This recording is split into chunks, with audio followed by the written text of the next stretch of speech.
राजकर्त्याचं सांगणं ऐकणं हे प्रत्येक दासीला कर्म प्राप्त आहे। मग एक जर का दासी एखाद्या राजकर्त्याचा शब्द मान्य करत असेल तर तिला शासन करणं हे मला उचित वाटलं आणि म्हणून ते मी केलं। जिला दासी तू संबोधतोयस मग द्रौपदीचाही तुझा नातं काय? नातं विचारतोयस? मग जे पंच पांडव या शिवधनाचे बंधू म्हणून सांगतात ना त्यांची भारी होती। होय, मग तुझा नातं विचारशी काय? नात्याचा विचार असेल तर ती माझी नात्याला बहिणी लागते। मग ज्या बहिणीच्या बाबतीत जे कृत्य करत होतास निर्वाच्य कसा रे? मला सांग, कृत्य करत असताना का विचाराची मदत केला नाहीस की एका स्त्रीची इज्जत बाह्य दरबारात हस्तिनापूरचे युवराज म्हणून कारण असताना लाज कशी वाटली नाही? मला सांगा, मी माझ्या वहिनीच्या बाबतीत दुष्कर्म केलं हे आधी तुम्हाला कोणी सांगितलं? म्हणजे मी माझ्या वहिनीच्या बाबतीत दुष्कर्म केलंच नाही। मग केलं कोणी? बघ ऐका, ज्यावेळी मी तिच्याशी ते कृत्य केलं तेव्हा ती नात्यानं माझी जरी वहिनी असली तरी त्यावेळी ती माझी फक्त दासीच होती। आणि याला कारण काय असेल तर तुमचा जामात धनुर्धारी पार्थ आणि त्याचे चारही बंधू हे माझे दास बनले होते। दुधाच्या गावात हरल्या कारणानं ते माझे दास बनले होते। फक्त तेच नव्हे तर तुमची कन्या त्यांची भार्या हिला सुद्धा दुधाच्या गावात ते हरले होते। पूर्णपणे अधिकार माझा होता आणि त्या अधिकाराचा वापर मी केला। अरे मी कुठं चुकलो नाही? चुकलेला आहेस तर अधिकाराने जर का बोलत असेल तर तू सुद्धा जर का अधिकारी होता, धर्म तुला कळत होता, चुकीचे तुझ्या दृष्टीने पांडव ठरले। पण एका स्त्रीची इज्जत कारण असताना किंवा क्षणभर तू विचार करायला होता ज्या स्त्रीच्या पृष्ठभागी एका पुरुषानं खंबीर उभं राहायला हवंय।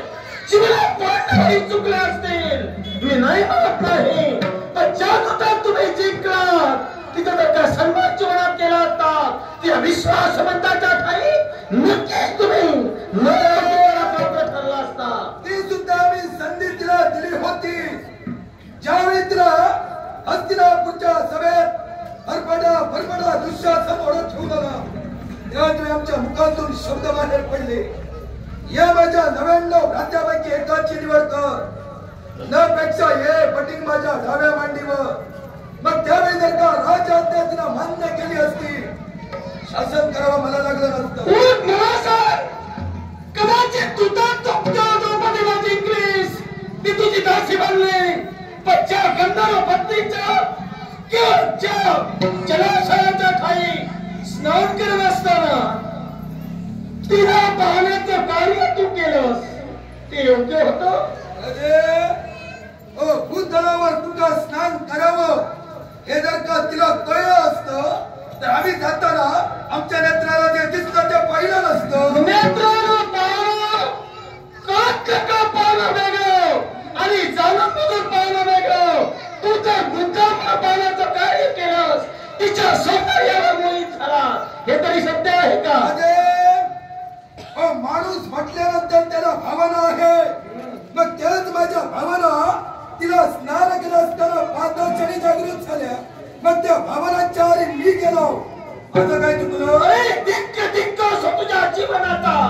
हे शिवधना किंवा राजा म्हणून निर्माण असताना ज्याला स्त्रीचा आदर कदाचित जीवनात कळणारच आहे तो राजा म्हणून सांगण्याच्या योग्यतेचा नाही।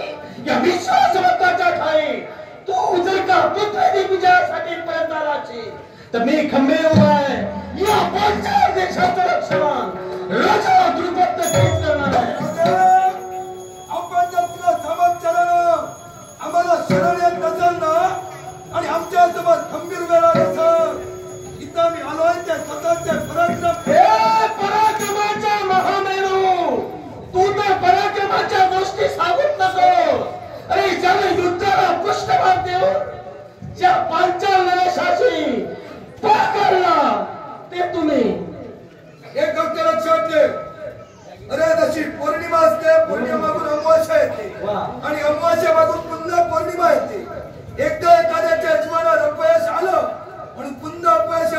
हे तू ठरवू नको. आणि ते